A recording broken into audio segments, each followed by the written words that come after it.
drop it in the comments. How many points do you get out of 25? How many points do you get from reading chapters 1 and 3? So chapters 1 and 3 were due today. I actually did put it till midnight tonight, so if you didn't read them yet, you could still slide in right now. So for that part, for that reading report, I'll put in the participation grade later, whenever I get to it, but I'll put that in so you don't have to worry about that. But this reading report, you need to read those chapters 1 and 3. If any of you just read 1, 2, 3, 4, you could go do reading report 2 if you already did it as well. So those are there. I looked at this earlier, but let's see right now. Most of you have handed in this paper already. I graded a few of those early hand-ins or whatever, early submissions. The rest of you are sitting there. I did just look at it. There's, 5 of you or something that didn't hand them in yet. So you need to do this paper. It's due in 6 minutes or so. So if you finish it in 6 minutes, you can get it in on time. I do take late stuff. Takes 2% off a day. It keeps going. So that's due right now. If you didn't submit it and you're sitting on it right now, submit it. Get it here on time. The other thing, if you didn't finish it yet and you did this on purpose, maybe, we're going to be going over it right now in class. You could technically be sitting there like, write in as much as you get, and then we're not actually going to get through much of it. Okay, so the super secret thing of this is you're like, we're not even going over it. We're actually not going to get through 10 people because I don't talk that fast, right? I got things I want to say about the important people. I don't care as much about the other philosophers, so those were for you to look at. Avalon has been added as a teaching assistant. She probably will be grading a lot of these papers according to a rubric. I grade, for instance, I grade her paper, I grade Abram's paper, because he's a person that I have to sit next to her. I grade Bella's papers because Bella happens to be a good friend. I grade Theo's papers because he happens to be my son and stuff. Try to avoid conflicts of interest. But for a paper like this, it's very easy to grade. You either did the slots, Plato, dates, things he wrote, summary, interaction, or you did it. It's pretty simple for that to be graded. Okay, we're going to look at a piece of the syllabus right here, and then we're going to get started and then look at the syllabus, which is the people, the philosophers right there. So those are who we're going over today, and hopefully you learn stuff by studying them, etc. So we're going to study quite a bit right now. You do need to take notes today because we put stuff on the board that's not even in the stuff you went over. Unless you were really good and found this, there's certain things you probably didn't find, and they will be on the exam actually. So we'll focus a lot on Plato and Aristotle, and you probably didn't learn all you needed to know about them. So there'll be stuff that ends up on the board that you will need to know. Okay, let's pray. Dear Lord, we do thank you for today. Thank you that we can be together and that we can learn, hopefully not just about, but actually learn from these philosophers, Ephesus, who spent their entire lives trying to figure out, hopefully, how to make good choices. I guess from a Christian perspective, we might have some differences of opinion with them, but help us to see. So Holy Spirit, I pray you help us to see as we interact or we kind of bounce our ideas, you might say, off of these people or their ideas off of us. What did you want us to get? So students have to write an essay, come out with here's the method or the ethic that I think I'm going to follow in my life. It's God pleasing. I hope that's what we're after, to please you. And help us to get that. Help us to learn stuff about this. Also, help us learn some stuff about philosophy and also about ourselves.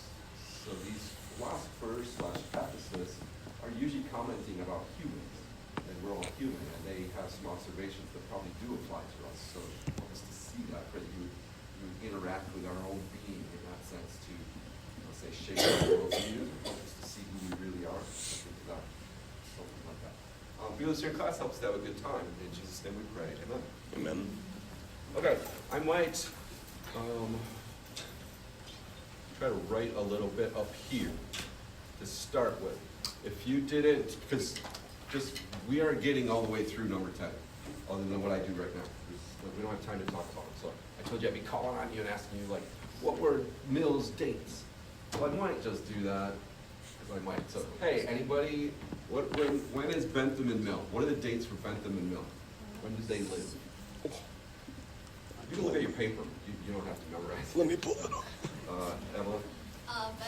was 1748 AD to 1832 AD, and then Mill was 1806 AD, and then he lived to 1873. Okay, so 1800, maybe 1850, think like when they are. When did they write, like what did they do?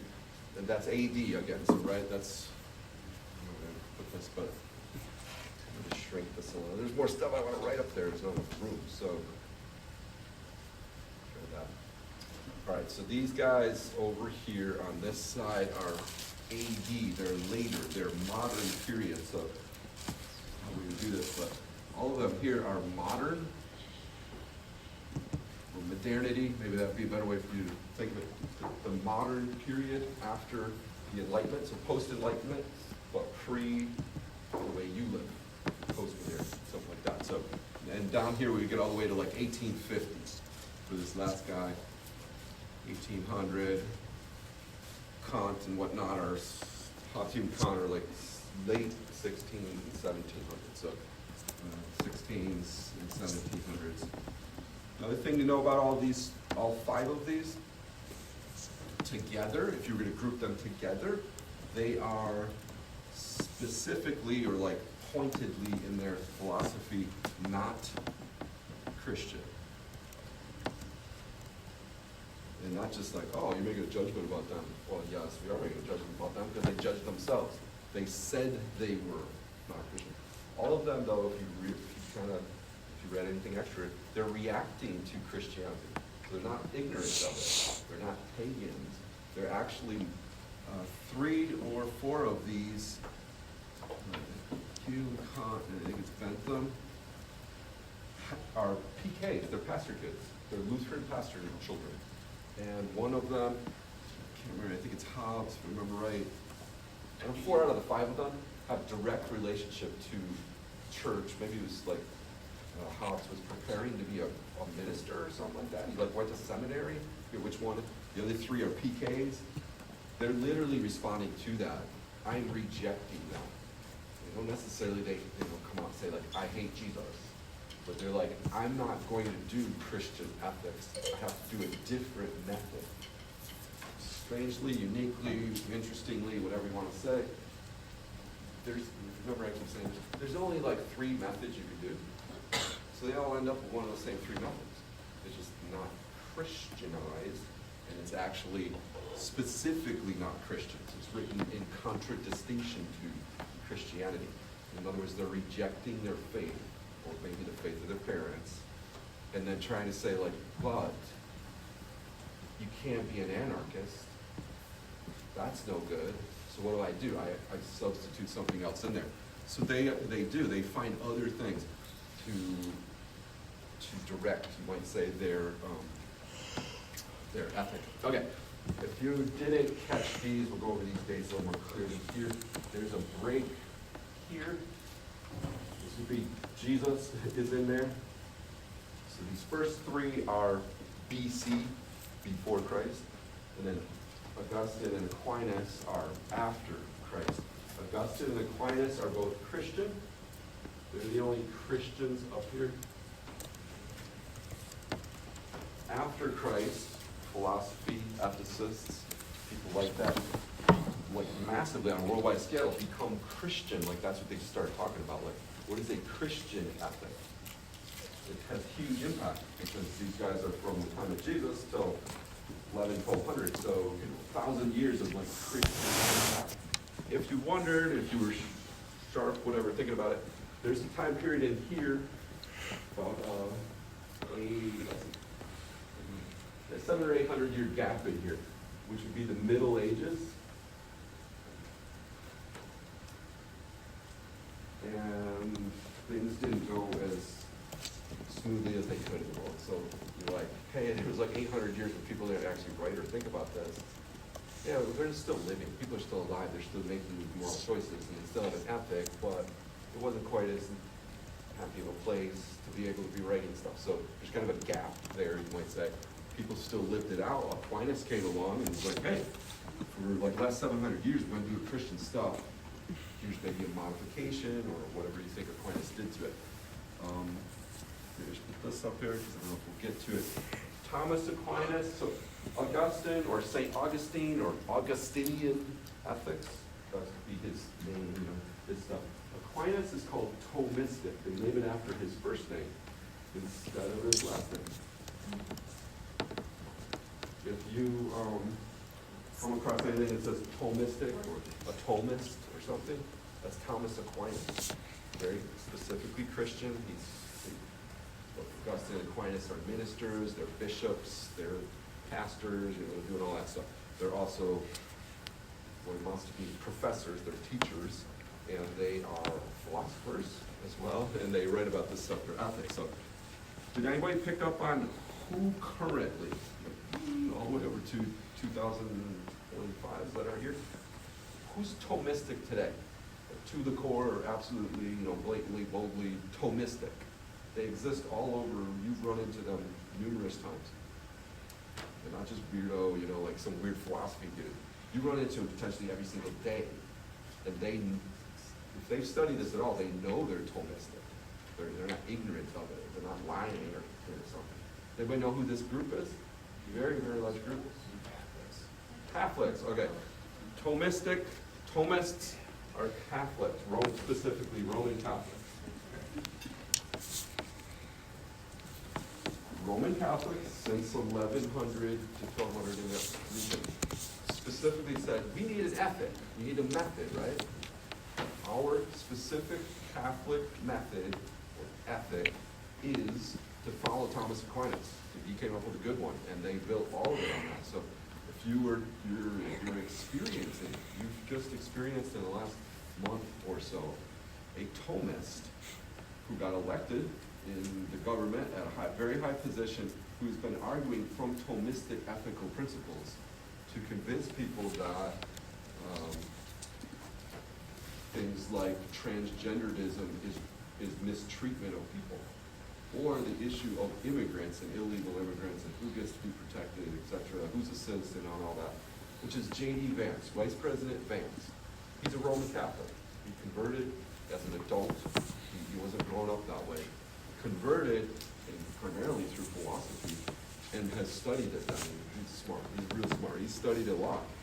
And when he gets up there, they're like, why are you so mean to people when you say they shouldn't have an abortion, you vile vice president? You know, people go off on him and start protesting or something. He's like, actually, and he just starts listing off like Thomistic ethical principles, which are, if you got that far, natural law. So the deontology. So I'm going backwards here because I don't think I'll get to the rest of them. So, Aquinas is deontology. Mm-hmm. Hey, there's a thing called natural law. You don't need to read the Bible to know natural law. You just need to be alive and like look, see things and think about them. So he has these press conferences. Basically, the press has given up on actually interviewing. So he has these press conferences, and he must be a calm person. He doesn't get flustered when they like scream at him. You know, like start going ballistic. You hate women, you violent. And it's like, no, actually, I love my wife. She's the most beautiful thing ever. And here's how we love women according to a properly structured ethical principle in natural law. And start saying this stuff.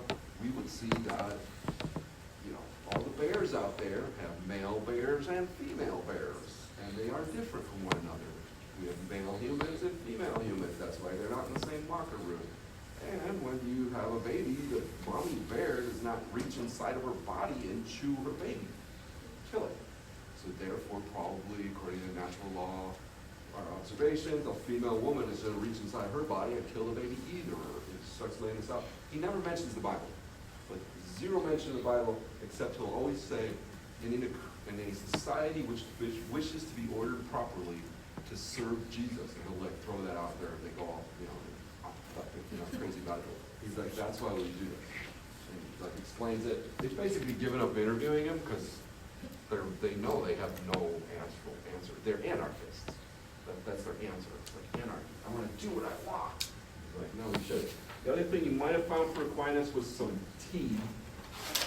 Some of you might have been like, I thought he was T, teleology. So deontology means law, teleology means gold. He has this issue of the beatific vision. Anybody know what the beatific vision is? All Catholics are pursuing beatific vision. Their name or their word or their kind of slang they would use for when you say like, yeah, we all need to go to heaven. They're like, well, there actually are some, Revelation doesn't, book of Revelation is not saying we're going to heaven. Actually, heaven is coming here. New Jerusalem comes down to the new earth. Like, we're not actually going to heaven. It's sort of a title that kind of gets used in stuff because God is in heaven currently, whatever. They argue it from this idea of the beatific vision. We have a goal.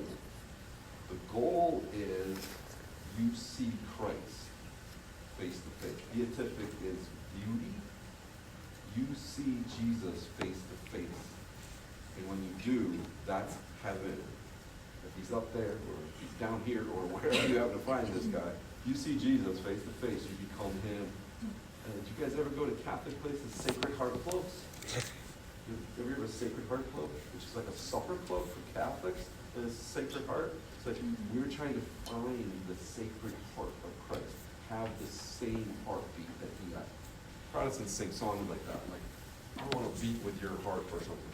So then is that connected to like the telos and of human beings on our side? Yes, so Like that's that. the goal, that's the end we're trying to reach. So that's where, like, Aquinas, he's like, you use natural law, and he actually has 4 types of law. So there's actually other laws, there is Bible in there, but he focused on natural law.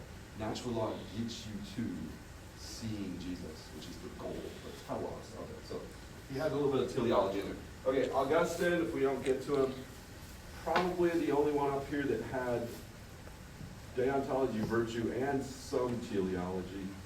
Well, he tries to combine it. He includes things like the Bible, and he also includes things like love or charity. The word that Augustine used, it seems like it probably gets usually translated into English as charity. He has amazing quotes. He has some of the coolest quotes, but I should bring that up. There's one I should bring in. Maybe if I remember next time, which next time I'll wait later, but if I remember next time, I'll bring in this quote about charity from Augustine. It's, what's the purpose of life? I shouldn't memorize it. I can't quote it right off the top of my head. It's very well said. It's perfectly laid out. And so he's focusing on virtue in that sense. Charity is a virtue. Treat one another and God charitably. But he also has a little bit of teleology, which is kind of the heaven thing, like get to heaven, so-called, or get to see Jesus ultimately. Okay, over here, these persons. Should we go backwards? I don't know. I'll do these two because they're super easy, and then you guys can try to figure out these others. These two down here are teleology. So Bentham and Mill are buddies. They like play off of each other. One lives later than the other, but they're teleologists, like capital T. Like, hey, there's a thing we're trying to do here is get a goal, and the goal is whichever one they picked. However they say that goal, and that's where you get things. Some of you are like, is that utilitarianism? Yes, that's utilitarianism. Or consequentialism. The greatest good for the greatest number. That comes out of these guys. Which, that's how most of you would make a decision for a group. Like, hey, a big group here. Do we want to use green markers or blue markers? We kind of have to vote.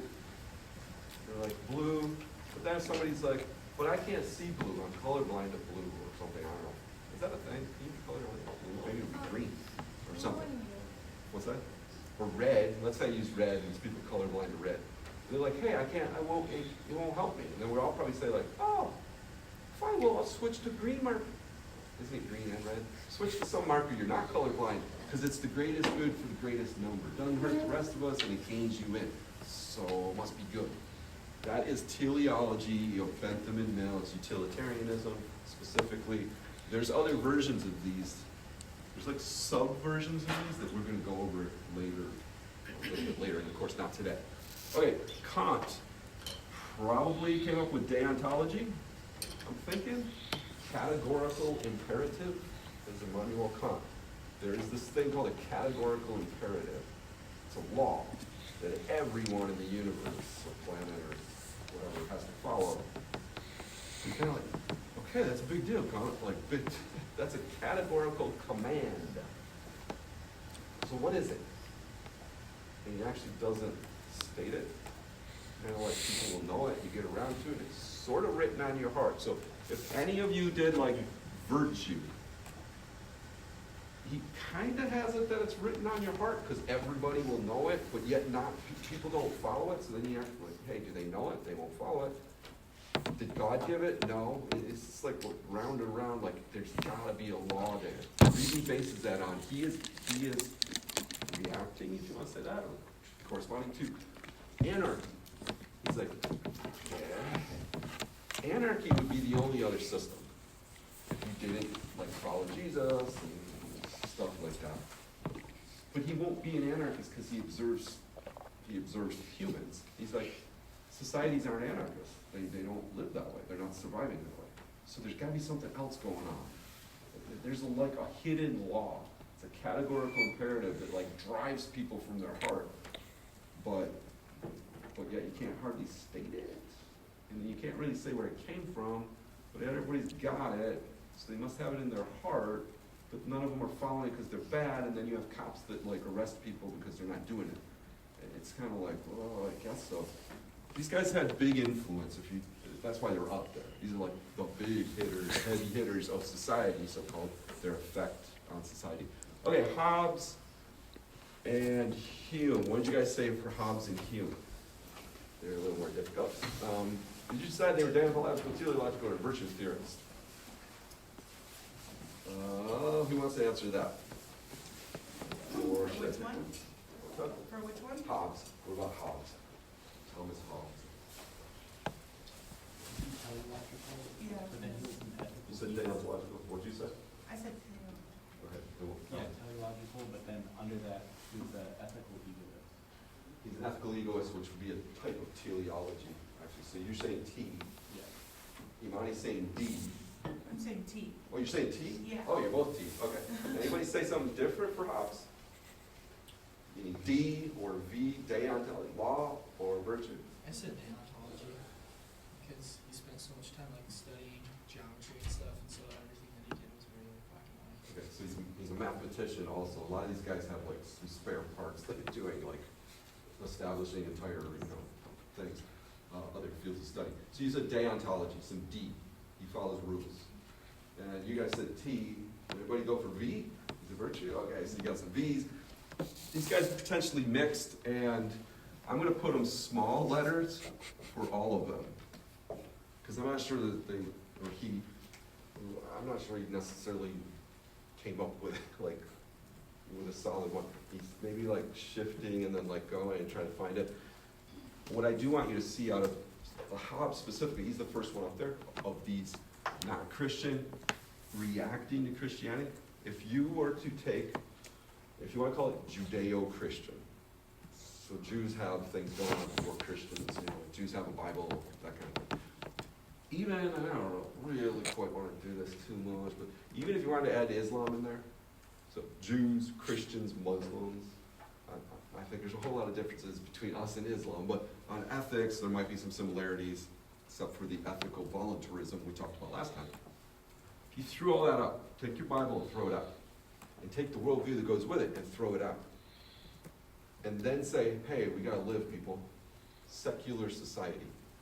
We're gonna have a society, it can't be anarchist because we'll kill each other. What do we do then? And Hobbes is this first guy, they're floundering. They're like, we would do laws that no one can really maybe figure out. And we would have virtues in our heart, but it seems like no one has virtue. And then we reach a goal, but we don't even know which goals to reach, but we know we have to do this. That is somewhat the definition of modernity, or ethics in modernity, is like, we know we're supposed to be good, but we really are struggling to figure out how you would possibly do that. Which moral choice is good? It's like, what do you base it on?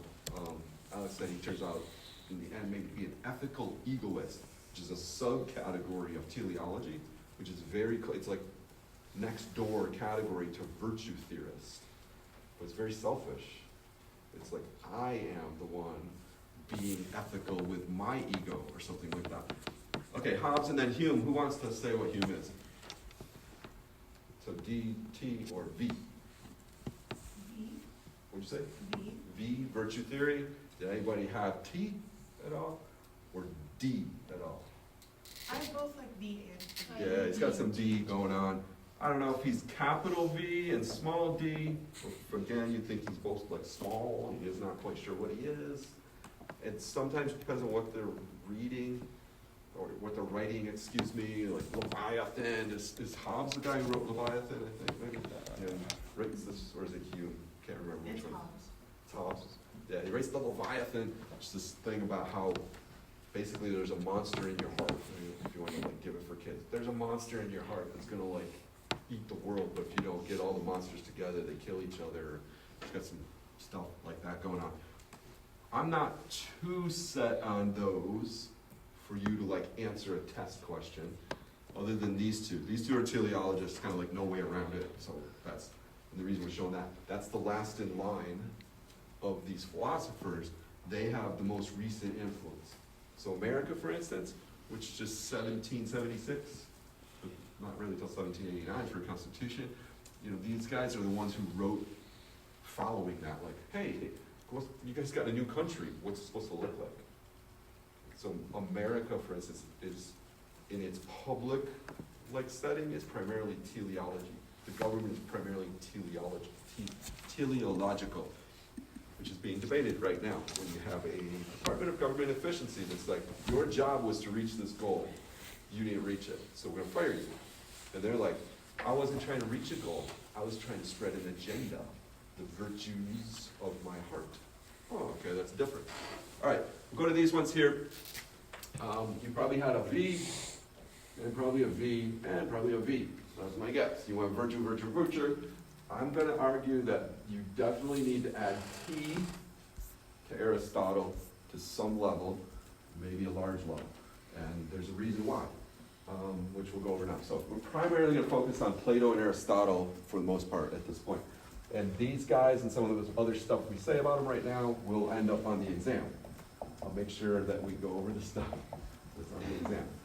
Okay, Plato, Aristotle. What dates do we have for these two guys? Zach, do you have dates For Plato, Yeah. for birth around 423 BC and death at 348 BC. Okay. 423, 348, you said? That's what I found. Yeah. Okay. I don't know if he quite lived that long. Anybody have like 387 or anything?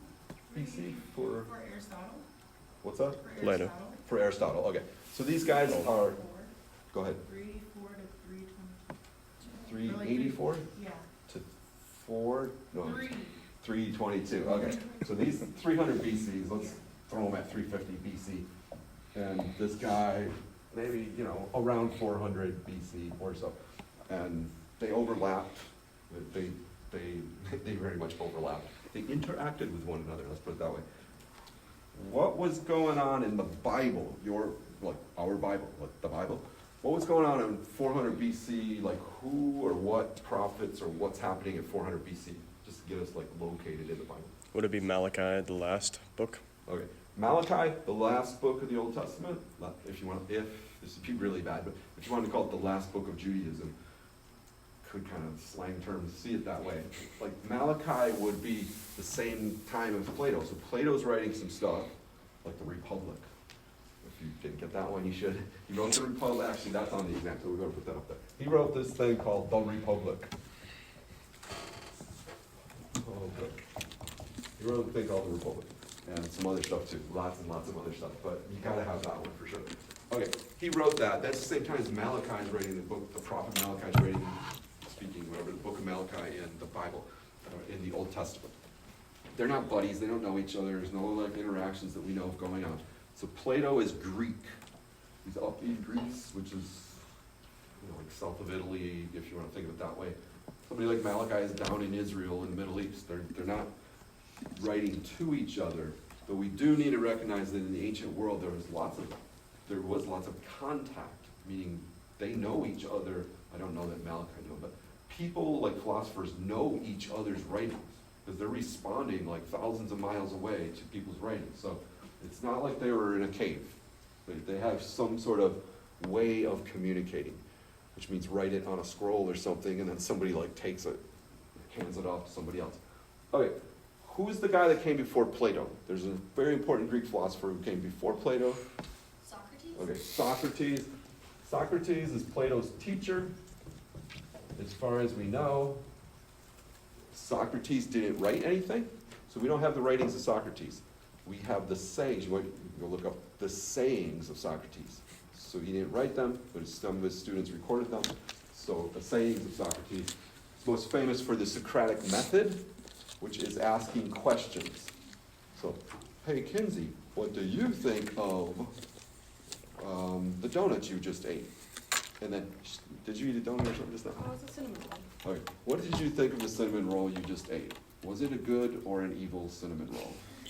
That's Socrates, and she's then responds, and he's like, let me ask you another question. If your cinnamon roll was evil, why was it evil? And she like responds, and he never actually gives the answers. It's like he's pulling out the answers from them. Plato actually says, fine, let me just write it down. I should write essays. We would call them essays or chapters. Tracts is what they're called, tractates. Okay, what's the relationship between Plato and Aristotle? Teacher, Aristotle's a student. What is his most famous student? Aristotle has a really famous student, which is the reason you guys know about him. What is it? Okay, Alexander the Great. The reason that you know about these guys is because Alexander the Great took over what we now call, due to him taking over, the Western world. So if you think of Europe and Asia Minor, Turkey, Anatolia, Middle East for the most part, like why does Israel today, as a nation, more or less line up with like United States sort of stuff that we think about, like computers? Because they're Western, going all the way back to this, and they get conquered. It goes all the way to India, the Ganges River in India, and stops. There's some mountains there too. And he gets that far, he conquers it all, and then says, Vini, Vici, have you ever heard this? Vini, Vici. I came, I saw, I conquered. Supposedly, he says, and there's nothing left for me to conquer, so I should probably just kill myself. And that's legend, did he not, like what quite happened there, but that's what he's famous for, Vini, Vici. You might hear somebody say that. Sometimes I'll say, if you hear me walking around, I'll say that. It means I'm about ready to go like kick butt. Came, I saw, I conquered. Like that's, and then what? You fall on your sword. Maybe. That's what these guys are doing. If that's true about him, which that's the legend and the theory, so-called, there's another person. Who else committed suicide up here? Plato. Why did Plato commit suicide? Forced to. What's up? He was forced to, wasn't Okay, forced suicide or voluntary suicide by recommendation or something like that. We really recommend you do this for yourself. With poisonous hemlock, I guess if you take a hemlock tree and drain the sap and do stuff with it, and I think it's poisonous. So they drink poisonous hemlock and it kills them. Why did he do that? Anybody know? Why did Plato drink poisonous hemlock in public? And this isn't like I'm depressed in the back room. This is like in public in front of the Roman Senate. Because Aristotle forced him to, or made him to. So if any of you don't like your professor who happens to be standing up here, back in the old days, you just need to come, see, and conquer. And then you can force me to drink poisonous hemlock. These guys are doing it, both Alexander the Great, if he did it, and Plato for sure. They're doing it as what's called noble suicide, or I don't deserve to be here on the planet because I am not the person you need to listen to. I've done what I can do, and so there's no purpose for me. So nobly, publicly, in front of the Senate, the Roman Senate, Aristotle's like, here, drink. Plato's like, drink it. Alexander the Great, like, I came, I saw, I conquered the world. But what else is there for me on this planet? I probably don't need to be here. His kingdom, he never really did as a kingdom, he just was a warrior, was split into 4 people. Those 4 people take 4 places of the kingdom on the planet, and they rule it for hundreds of years, actually. And Greco-Roman Empire, when Jesus is around, is being ruled by, I think, the Seleucids, if I remember right. Once he goes, I'm trying to say, like, where it happens there. it's split 4 ways, and there's 4 different generals that take it over and then pass it on and stuff. Okay, if you wonder, like, why are these guys so mean to each other? Like, what's about that? It's because there's the thing called the Academy, which is founded by Plato, taken over by Aristotle. Socrates maybe was a guest lecturer, you know, before he died, or something to that effect. Probably this is actually happening. Plato gets credit for founding it, but becomes like, if you can get into college, it's kind of how it's viewed. It's probably more like high school level. It's actually probably teenagers and like very young, 18, 20-year-olds, but or really below that. It's probably more like 12 and 14-year-olds are actually going to the academy for a few years. They become senators. If you pass the academy or like do it good, you are probably going to be a senator in Rome, the Roman Senate. So you're going to be running the world, so-called. Roman, okay. This is Greek at this time. Be the Greek Senate, excuse me. I'm always like Christianized, like the Romans took over. Okay, it's be the Greek right now. The Republic is why you have a Republican president that just got elected, or a Republican Party. And you have this other party called the Democrat Party. This is debate, like, do we live in a democracy or do we live in a republic? And the reason we have a republic is because Plato laid it out. It's representative democracy, if you want to think of it that way. Democratic technically would be like each individual voting. We actually have a republic in the United States. You voted on the president, but you did not vote in the president. The Electoral College voted in the president. If the Electoral College representatives, was there like 401 of them, I think? If they didn't like what you had said as a voter across the whole country, they could just not vote in the guy that you voted in. They could just get somebody else if they wanted to. That would be strange if they did that, but they could. That's the idea of a republic. It's representation. Okay, what is Plato? Plato, we both said they're virtue theorists, right? So he's a virtue theorist. Aristotle's a virtue theorist. He adds something, though, we'll talk about in a minute. Okay, the number one way he's a virtue theorist is idealist, or idealism. He's an idealist. He believes in ideals. Over here, Aristotle is a realist. Realism believes in real things, something like that. That is why he is also a teleologist, at least a little bit. And that's why he has Plato commit suicide. Because if you're like, hey, you're my bestest teacher. I'm a virtue theorist. I'm a virtue theorist. We both teach the academy. We both love each other. Well, you wouldn't have him commit suicide, right? For about 20 years, they overlap until Plato no longer lives. For about 20 years, they actually are debating each other. So that's what they did in this Senate stuff. It's like, it's philosophers. So politicians of this time period were expected to be philosophers. The best thinkers will be the best rulers. So that's why you get this focus on thinking and brains and stuff and IQ and throughout the entire Western world, including till today. I told students in the other section of this, I don't know what they thought, but they didn't realize this, I guess. Maybe you don't either. Do you know that all of you are ranked on Populi? If I go to the advisee pages, where I have you as an advisee, the right-hand, it's for you, the right-hand column over, has your name and stuff you've taken. The right-hand column over here is all your ranks, like your ACT scores. Did you qualify for honors comp? Did you qualify for fundamentals of math, college algebra, college math, or something else, which we don't even offer here, like higher stuff. But actually, occasionally we have students that do. We have a couple freshmen that came in and they're taking statistics course right now off the bat because they actually were smart and they qualified for it. And it's got ranks like, basically like a whole bunch of ranks of stuff of how you rank in class currently. Like you're ranked against each other. If you're a junior, you're like rank number 5 or rank number 10 or rank something like that. And it's got all that stuff, which Populi is, like continually recalculating and all that sort of stuff. When you get to graduation, do you know you're ranked? We don't ever tell you that except for the top 2. Like valedictorian, salutatorian. How do you think we found them? Because they were ranked number 1 and number 2. And you might have been ranked number 3 or 4 or 5 or 6 or 7 or 8 or 9 10.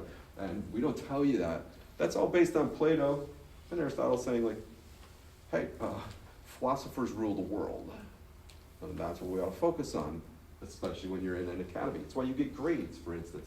Okay, you get grades because of Aristotle. You do not get grades because of Plato. Plato didn't believe in grades. Aristotle, that's why he's a teleologist, he's a realist. He's like, give him a grade. A, B, C, D, or F. Or some version of that. Plato would not have done that. So Plato's virtue theory is probably, because they don't say this in books usually, because it's too true, it's too much to handle these days for tender ears or something. His virtue theory is not what you think of virtue theory, which is, he's trying to find the goodness of a person's soul. He talks about soul a lot, right? He's got like characteristics of the soul. People have souls and they respond to God, not really, but there's gods, but that's not what you're doing. It's like virtues to live and succeed or something. He probably, I'm just gonna like spitball this, but I'm probably giving him too much credit. I'm gonna guess he has about 5% of the population are virtuous, or even have the capacity for it. The other 95%, and the reason I say I'm just doing this to make it sound nicer, I actually think it's probably more like 0.5% in his mind. But the other 95%, if they're not virtuous, then what are they? They're not virtuous, and they're therefore not anything. If you only have virtue as your one ethic, you're like, what happens when somebody doesn't have it? You have people like this in your society that you do nasty things to. You call them criminals, especially the really, really violent, like psychopathic, maximum security, like bad news stuff. You're like, there's nothing there. There's nothing goodness. They literally, we need to lock them up. Probably in solitary or something really max, and never see them again. They cannot be in our society. They're not even human. He actually has these as slaves. He's like, actually, all the people, and I think he probably would think in more terms of like 0.5%, not 5%. All the rest of us who don't qualify, you don't have virtue, so you don't have nothing. You should be the slave class, the worker class, the whatever class. You have no rights because you don't even have a soul. So if you had a soul, you would have virtue. Because by definition, where is virtue found? In the soul. You are soulless. Slave, soldier, businessman, well, we don't care what you do. He doesn't have a middle class. He has an elite class, really high, like very, very minimal elite class, which are philosophers who should be politicians. They should be rulers. And all the rest of the people should just be serving them. Because the rest of the people don't have virtue.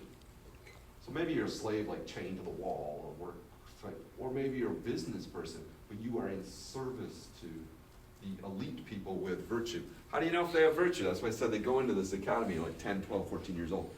Like somebody's like, I'm pretty sure, you have a senator usually, who's like, I'm pretty sure that Alex, seems like he's got something. Put him in the academy for a few years and see. That's why I said they don't have grades. We don't have Alex coming out with like, Alex, you got a B, but it's okay. No, you either do have a soul or you don't. You either do have virtue or you don't. So it's pass-fail. Don't think of it that way. Pass-fail grade, and basically nobody passes. So they could be in the academy for 5 years and then be like, no, you don't cut it. You're a loser. You are out. You're soulless, if you want to say it that way. And then those people rise up through the ranks. That's called Platonic. Nearly all colleges and environments like this in education are Platonic. We care about actually what you like, how smart you are. You know what they call it nowadays? They call it IQ. You know, all of you took IQ tests before you even knew what a test was? When you were 4 years old and 5 years old and you went to kindergarten roundup, they call it around here, kindergarten roundup. Before you get to go to kindergarten, you gotta go to kindergarten roundup to see if like you can go to kindergarten. They're testing you. Didn't seem like it. They're putting a little red block and a little green block and a little other red circle block. And the teacher's like, oh, you're so cute. You want to play with blocks, Johnny? Yeah, Johnny, play with the blocks. And Johnny, who's got a high IQ, is like, don't mix red blocks and green blocks. And he takes the red block and he makes a pile of green blocks. He has Shout no, to the they're like, racism. okay, he's got it. And then they do like, Johnny, why don't you interact with Lindsay over here? And he walks over and punches her. They're like, no virtue. Okay, maybe, hey mom, maybe you should like hold him back for next year. He doesn't seem quite socially prepared. Basically, they're already IQ testing you and maybe socially testing you. They're already ranking you out. By the time you went to kindergarten, the kindergarten teacher knew if you were needing special attention or extra help or some version of that. You know what the kindergarten teachers do? Because kindergarten's almost pass-fail, right? Like, it's a little hard to like flunk the tests in kindergarten. Say the word A, A, you're like, okay. They're actually testing, it's more or less pass-fail, it's platonic. This kid's got it? Oh, we're gonna have to hold him back and just kind of repeat it for kindergarten or something, because he doesn't have it, he doesn't have the virtue he needs, or the IQ. That's where Aristotle steps in and says, hey, Plato, you're wrong. That's this T. He's not full-blown teleology like goal-based, but he's like, there are goals. These kids that come through the academy to be the politicians, we can measure them. We can actually decide, we can test them. So if you want to do T as testing or measuring, we can measure them. We can see if they are A, B, C, D, E, F, G, whatever class. Because what if they didn't have enough virtue to be the politician? The elite of the elite. But they were like a B level student. Wouldn't they make a good businessman? Versus like an F sort of failure student. You don't really want the F guy running your business, do you? You want like a B class student running your business. The F guy just needs to be like the stock boy. And that's still how life goes, right? You could go and join, you know, like Sam's Club as a stock boy. If you're good at it, you can become the manager of the stock boys. And if you're good at that, you become the manager of the unit. And if you're good at that, you become the manager of like this. And then you manage the store. You keep going. You're good and good and good. You can keep working your way up and be a vice president. But if you're not, you can just stay as a stock boy. It's ranking them out by you have what it takes, and we can measure it. That's called realism. Realism is enough to get Plato killed. Plato, you were flat wrong. You can measure these people. You can see how people are good or half good or kind of good or part good. And you, Plato, need to kill yourself because you spread lies. And he's like, I have. I've lost. Drinks the stuff. Drinks the poison. Idealism and realism will be on the exam. You're still living these out every single day. And next, or right now maybe, I guess, but there's this idea of the golden mean, which we run out of time. The golden mean is halfway between two extremes of virtue and vice. So virtue on one side, way over here like the most virtuous, and the vice, the most vicious. How would you know what to do? Steer your way down the middle of it. If you hit the middle, you would probably be pretty good. Not crazy virtue like a freak, and not crazy vicious like a criminal. You'd be down the middle. And that's where Aristotle is measuring, or he's realistic. Okay, we'll end there. Next time is Tuesday, I think, right?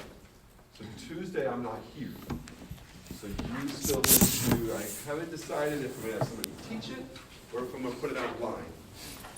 And you're going to have to come to class. Like there's some way you're going to have to take a class, both Tuesday and Thursday of next week. I might teach it online, or I might have somebody teach it here. So keep aware of your dashboard and